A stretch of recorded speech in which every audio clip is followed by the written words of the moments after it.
हाँ तो बच्चों, मेरा नाम है वेदांश व्यास और हम पढ़ने वाले हैं लाइंस एंड एंगल्स।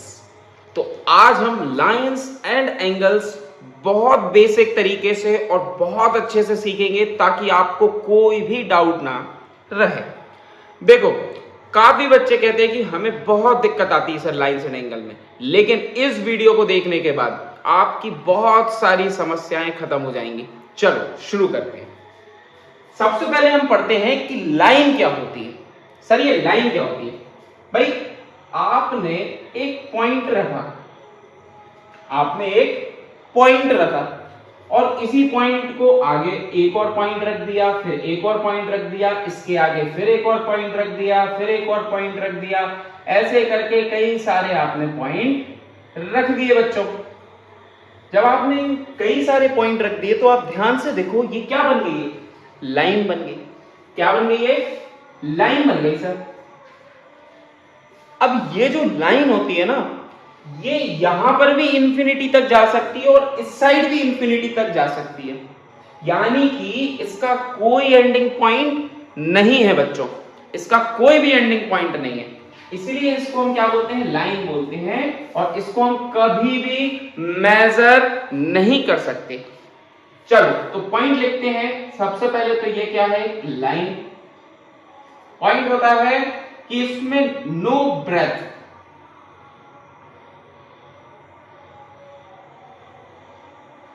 इसमें कोई भी ब्रेथ नहीं होती। ब्रेथ मतलब चौड़ाई, कोई चौड़ाई नहीं होती, सिर्फ लंबाई होती है। ध्यान से देखो, सिर्फ लंबाई है, कोई चौड़ाई नहीं है। इसी को क्या बोलते हैं? लाइन बोलते हैं सर। क्या बोलते हैं? लाइन, जिसमें कोई भी ब्रेथ ना हो, कोई भी ब्रेथ ना हो। और सेकंड पॉइंट क्या है? No ending point. क्या है? No ending point. Having no ending point, यानी कि ये इस साइड भी इंफिनिटी तक जा सकती है और इस साइड भी इंफिनिटी तक जा सकती है सर। बात हो गई क्लियर? फिर सर हम मेजरमेंट कैसे करते हैं? भाई आप देखोगे हम क्या करते हैं कि इसका एक सेगमेंट ले लेते हैं। क्या ले लेते हैं बच्चों? सेगमेंट। और उसी को हम लाइन सेगमेंट बोलते हैं। भाई इस पॉइंट से इस पॉइंट तक एक लाइन को हमने ड्रॉ कर लिया और हमने उसको एक सेगमेंट तोड़ लिया उसका, ठीक है? तो उसको हम क्या बोल रहे हैं? लाइन सेगमेंट बोल रहे हैं। इस लाइन सेगमेंट को हम मेजर कर सकते हैं। क्यों? क्योंकि इसमें एक एंडिंग पॉइंट भी है और एक स्टार्टिंग पॉइंट भी है। तो यहां से स्टार्ट हो रहा है, यहां एंड हो रहा है, यहां से स्टार्ट हो रहा है, यहां एंड हो रहा है। तो इसमें क्या है? एक स्टार्टिंग पॉइंट भी है और एक एंडिंग पॉइंट भी है। तो इसको हम क्या बोलते हैं? Line segment.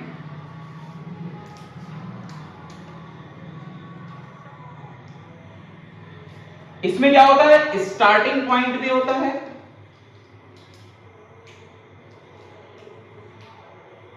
और सेकंड एंडिंग पॉइंट भी होता है। हैविंग स्टार्टिंग पॉइंट और हैविंग एंडिंग पॉइंट, ये हो गया सर हमारा लाइन सेगमेंट। इसके बाद आता है रे। क्या आता है? रे। तो जिसमें एक एंड पॉइंट हो, जिसमें ओनली एंड पॉइंट हो। ध्यान से बच्चों, अकेला एक ही एंड पॉइंट है, इसके बाद यहां पे कितनी जा रही है हमें नहीं पता। तो इसको हम क्या बोलते हैं? रे बोलते हैं। बात समझ में आ गई? अब ध्यान से समझना, जो मैं कहने वाला हूं बहुत ध्यान से समझना कि अगर दो रे हैं, ध्यान से देखो, अगर दो रे हैं, कैसे? एक रे में यहां बना दी, एक रे में यहां बना दी, ये बना दी, और एक रे में यहां बना दी। तो इसके बीच में ये जो स्पेस आ गया, ध्यान से देखो, इसके बीच में क्या आ गया? एक स्पेस आ गया सर। इसी स्पेस की वजह से एक एंगल बन गया। बात क्लियर है? अब कोई भी पूछे कि एंगल कैसे बनता है, एंगल क्या होता है, तो आप कह सकते हो भाई एक रे है और हमने एक और रे बना दी, उसके बीच में ये जो मैग्नीट्यूड आया है, स्पेस आया है, इसकी वजह से एंगल बन रहा है। इसी को हम क्या बोलते हैं? एंगल बोलते हैं। बात क्लियर है? हाँ सर क्लियर है। तो नोट कर लो बच्चों इसके बाद, क्योंकि हम नेक्स्ट टॉपिक को समझते हैं।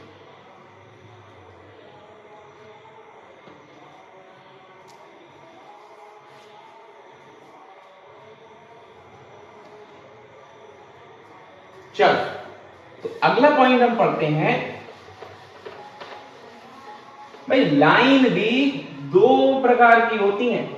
लाइन भी दो प्रकार की होती है। लाइन कितने प्रकार की होती है? दो प्रकार की।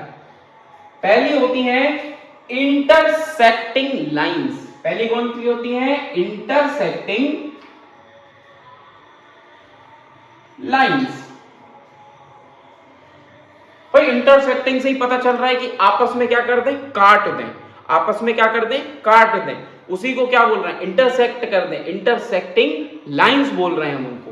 क्या बोल रहे हैं? Intersecting lines. भाई ये लाइन है आपकी ए बी और ये लाइन है आपकी सी और डी। ये किस पॉइंट पर इंटरसेक्ट कर रही हैं?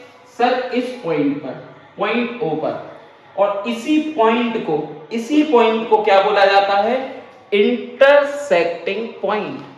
क्या बोला जाता है? Intersecting point.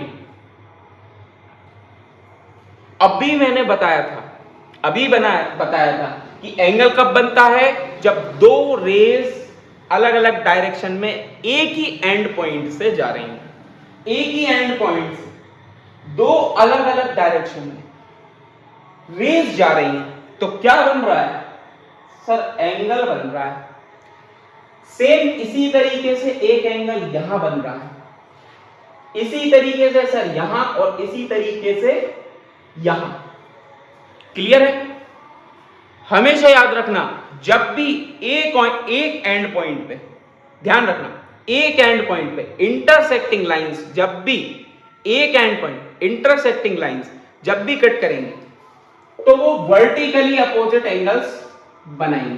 क्या बनाएंगे बच्चों? Vertically opposite angle. ये जो आमने सामने वाले एंगल, कंफ्यूज नहीं होना, कंफ्यूज नहीं, आमने सामने वाले एंगल, ऊपर वाला नीचे वाला, इस तरफ वाला इस तरफ वाला, ऊपर वाला नीचे वाला, इस तरफ वाला इस तरफ वाला, ये आपस में क्या होंगे? इक्वल होंगे। क्या होंगे? इक्वल। ये वाला इक्वल होगा इस वाले के और ये वाला इक्वल होगा इस वाले के। हम इनको कैसे लिखेंगे एक बार देख लो। इनको हम कैसे लिखेंगे एक बार देख लो। एंगल AOC इक्वल होगा एंगल BOD के। एंगल AOC, A से चले O तक, O से चले C तक, बीच में हमेशा एंगल आता है। बीच में क्या आता है? एंगल आता है सर। ये है एंगल। A से चले O तक, O से चले C तक, ये हो गया। B से चले O तक, O से चले D तक, बीच में एंगल आता है सर। BOD बोल दो या DOB बोल दो, बात तो एक है। COA बोल दो या AOC बोल दो, बात तो एक है। सेम उसी तरीके से आप कह सकते हो एंगल COB बराबर होगा एंगल AOD के। क्यों होगा? क्या रीजन है? बताओ क्या reason? Sir vertically opposite angle. Vertically opposite angle. भाई वर्टिकली अपोजिट एंगल। अब लाइन को हम एक और तरीके से देखते हैं कि भाई लाइन तो दो पार्ट में डिवाइड होती है। एक होती है इंटरसेक्टिंग लाइंस, दूसरी कौन सी होती है? चलो देखें। दूसरी होती है non intersecting line. Non intersecting lines. भाई नॉन इंटरसेक्टिंग लाइंस जो आपस में कभी भी नहीं मिल रही। सेम उसी तरीके से जिस तरीके से आपकी नोटबुक में जो लाइंस बनी है वो कभी भी नहीं मिल रही। आप ध्यान से देखो, आप अपनी नोटबुक देखो, उस नोटबुक में लाइंस बनी हुई है। शुरू में जितना स्पेस है उतना ही आखिरी में स्पेस है। कभी दोस्ती नहीं हुई उनकी, कभी भी दोस्ती नहीं हुई। शुरू में जितनी दूर थी आखिरी में भी उतनी ही दूर है। उन्हीं लाइंस को क्या बोलते हैं? Non intersecting lines. क्या बोलते हैं? Non intersecting lines. और इन्हीं लाइंस को कहा जाता है पैरेलल लाइंस। क्या कहा जाता है? Parallel lines. पैरेलल लाइंस किस तरीके से होती है सर? ये अब भी देखा है नोटबुक में, और अच्छे से बता देता हूं। इन्हीं लाइंस को हम यहां बता देते हैं। एक लाइन ये है, एक लाइन ये है। इसको मान लेता हूं मैं, क्या मान लेता हूं? इसको मान लेता हूं ए, इसको मान लेता हूं बी, इसको सी, इसको डी। ये क्या है? Non intersecting lines. इन्हीं लाइंस को क्या बोल रहा है? Parallel lines. बताना है तो कैसे बताएंगे? लिख के बताना है तो ए बी पैरेलल टू, इसका मतलब क्या होता है? Parallel. A B parallel to C D, A B parallel to C D. भाई ये लाइंस आपकी क्या है? नॉन इंटरसेक्टिंग लाइंस है, पैरेलल लाइंस। अब एक चीज और, जब हम समझ ही रहे हैं तो फिर हम इसमें बहुत सारी चीजें समझेंगे। जैसे हमने इसमें क्या पढ़ा था कि भाई इंटरसेक्टिंग लाइंस होती हैं, और जब भी लाइन इंटरसेक्ट करती है एक एंड पॉइंट से, जब दो एंगल बनते हैं तो वो वर्टिकली अपोजिट एंगल्स होते हैं। और वर्टिकली अपोजिट एंगल्स क्या होते हैं? इक्वल होते हैं सर। उसी प्रकार से अब हम नॉन इंटरसेक्टिंग लाइंस पढ़ेंगे तो उसमें भी कई सारे एंगल पढ़ेंगे। अब हम क्या करेंगे? ये दो पैरेलल लाइंस हैं, ये दो पैरेलल लाइंस हैं, इन पर हम एक ट्रांसवर्सल डाल देंगे। ये हमारा क्या है? ट्रांसवर्सल। भाई एक लाइन जो उसको काट गई, एक लाइन जो उसको काट गई, तो यहां पर देखो आप ध्यान से, कितने एंगल बना दिए सर? 4 एंगल बना दिए, 4। और नीचे भी कितने बना दिए सर? 4। 4 और 4 कितने हो गए? 8। सर टोटल 8 एंगल्स फॉर्म हो गए। ठीक है, तो अब इनके अलग अलग नाम भी होंगे। भाई इनके अलग अलग नाम भी होंगे। चलो आज पूरी कंफ्यूजन खत्म कर दूंगा, आज पूरी कंफ्यूजन खत्म कर दूंगा कि कौन से एंगल क्या होते हैं। भाई सबसे पहले समझो, सबसे पहले समझो, ये जो आपको पैरेलल लाइंस दिख रही हैं, ये जो आपको पैरेलल लाइंस दिख रही हैं, ये एक पटरी है, ट्रेन की पटरी, जो आपस में कभी नहीं मिलती। जैसे तुम अपने दोस्त के दुश्मन से कभी नहीं मिलते ना, सेम उसी तरीके से कि भाई ये पटरी है, ये आपस में कभी नहीं मिलेगी। पटरी के अंदर वाला इंटीरियर, पटरी के बाहर वाला एक्सटीरियर। भाई हम क्या करते हैं, हम घर में जब भी कलर करवाते हैं तो हमसे पूछता है काम करने वाला कि भाई ये बाहर का करवा रहे हो कि अंदर का? बाहर मतलब एक्सटीरियर का करवा रहे हो कि इंटीरियर का पेंट करवा रहे हो? उसी तरीके से अंदर वाले को क्या बोलते हैं? इंटीरियर। भाई बाहर वाले को एक्सटीरियर। बाहर वाले कौन से हैं? ये वाले। और अंदर वाले भाई ये वाले, इनको हटा दो, ये वाले अंदर वाले। चलो इनका मैं नाम लिख देता हूं। चल इसको मैंने मान लिया 1, इसको 2, इसको 3, इसको 4, इसको 5, इसको 6, इसको 7 और इसको 8। भाई सबसे पहला पॉइंट आता है कि इंटीरियर एंगल क्या होते हैं। तो अब आपको पता है कि इंटीरियर एंगल क्या होते हैं, ध्यान से समझो। भाई अंदर, पटरी के अंदर वाले एंगल, पटरी के अंदर वाले एंगल, ये 3, 4, 5, 6, ये क्या है? These are interior angle, right? These are interior angle। तो हम क्या बोल सकते हैं? इंटीरियर एंगल अगर हमसे किसी ने पूछा इंटीरियर एंगल, तो हम क्या कह सकते हैं? भाई angle 3, angle 4, angle 5 and angle 6। देखो ध्यान से, एंगल 3, एंगल 4, एंगल 5 और एंगल 6, ये क्या है? Interior angle. अब किसी ने हमसे बोला एक्सटीरियर एंगल क्या होता है? Exterior angle, exterior. भाई एक्सटीरियर एंगल यानी कि जो पटरी के बाहर है।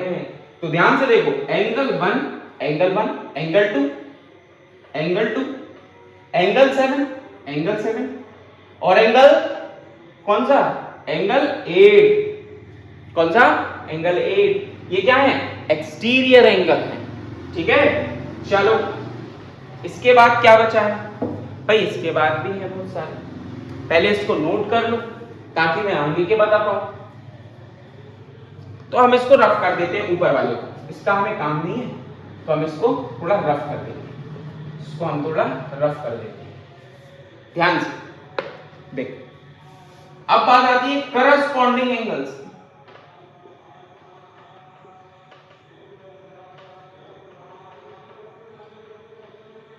अब बात आती है अल्टरनेटिव इंटीरियर एंगल्स की।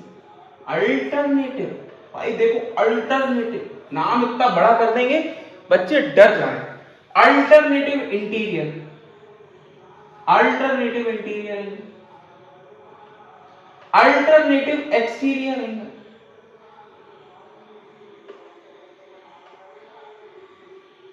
अल्टरनेटिव एक्सटीरियर एंगल्स, भाई को इंटीरियर एंगल,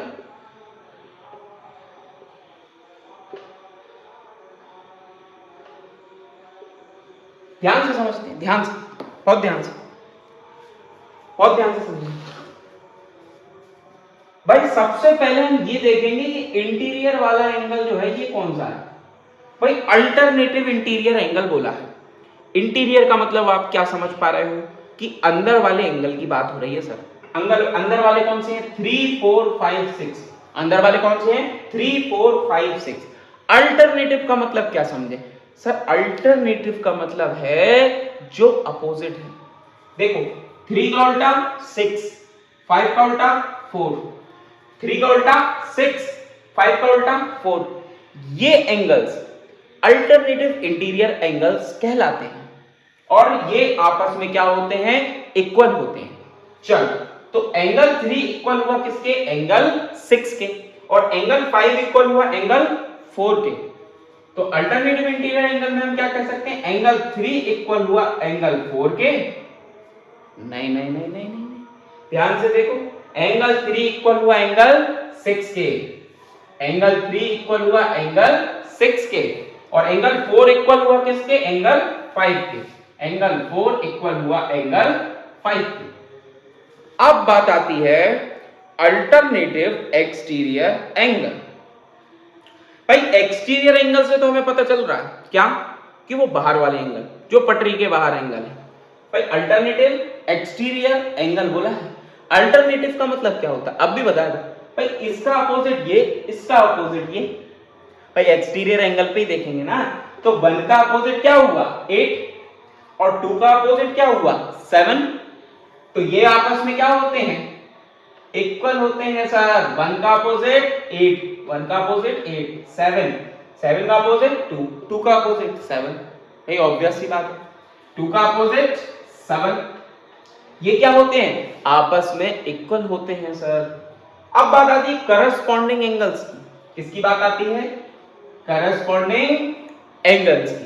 करस्पॉन्डिंग एंगल्स क्या होते हैं? करस्पॉन्डिंग को हमेशा याद रखो जिसकी जिससे बॉन्डिंग मिले। भाई तुम्हारे दोस्त से तुम्हारी बॉन्डिंग मिलती है, लगभग तुम लोग एक सी जैसी हरकतें करते हो, एक से हरकतें होती हैं, उसी टाइप से ये एक से एंगल हैं और इन्हीं एंगल्स को फोटोकॉपी मान लो। भाई जैसी फोटोकॉपी दिख रही हो, सेम टू सेम एंगल दिख रहे हो, वो करस्पॉन्डिंग एंगल है। ध्यान से देखना, आप देखो एंगल 1 और एंगल 5 एक से नहीं दिख रहे हैं। देखो ध्यान से, एंगल 1 इधर देखना, एंगल 1 ये वाला एंगल 1 और सेम टू सेम एंगल 5। देखो ध्यान से, एंगल 1 एंगल 5 एक से दिखे। अब देखना एंगल 2 और angle 6, angle 2 angle 6, angle 2 angle 6 लगभग एक से, देखो बिल्कुल सेम टू सेम एग्जैक्ट हैं, लगभग नहीं एक से ही हैं। ध्यान से देखो, इसलिए तो ये आपस में क्या होते हैं? इक्वल होते हैं। देखो अब एंगल 3 का आप बताओगे, एंगल 3 किसकी तरह है? एंगल 7 की तरह, ठीक है। और एंगल 4 किसकी तरह है? अब ये कमेंट आप करो, एंगल 4 किसकी तरह है, जब तक मैं आगे बढ़ रहा हूं, ठीक है। नोट कर लो और इसका आंसर करो।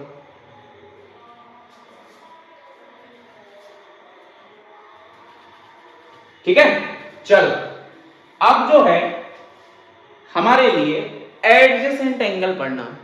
क्या पढ़ना है? Adjacent angle. भाई एडजेसेंट एंगल क्या होता है? भाई एडजेसेंट एंगल क्या होता है? एडजेसेंट एंगल, एडजेसेंट एंगल का मतलब होता है पड़ोसी। भाई सीधा समझो, पड़ोसी। आपके बगल में कौन बैठा है इस समय, ये बताओ आप मुझे। आपके बगल में जो भी बैठा है वो आपका क्या है? पड़ोसी। आपके बगल में अगर बुक है तो वो आपकी पड़ोसी हुई। आपके बगल में अगर पेन है तो वो आपका पड़ोसी हुआ। आपके बगल में भी मोबाइल है तो वो आपका कौन हुआ? पड़ोसी हुआ। भाई जस्ट आपके बगल में लगा हुआ, एक एंगल के बगल में लगा हुआ दूसरा एंगल, उसी को क्या बोलते हैं? Adjacent angle. क्या बोलते हैं? Adjacent angle sir. क्या बोलते हैं? Adjacent angle. अब कभी नहीं भूलना, एडजेसेंट से याद आना चाहिए पड़ोसी। भाई हमारे बगल में कौन है? भाई हम अगर एक एंगल है तो हमारे बगल में कौन है? एक और एंगल, सेम क्या हो जाएगा? Adjacent angle.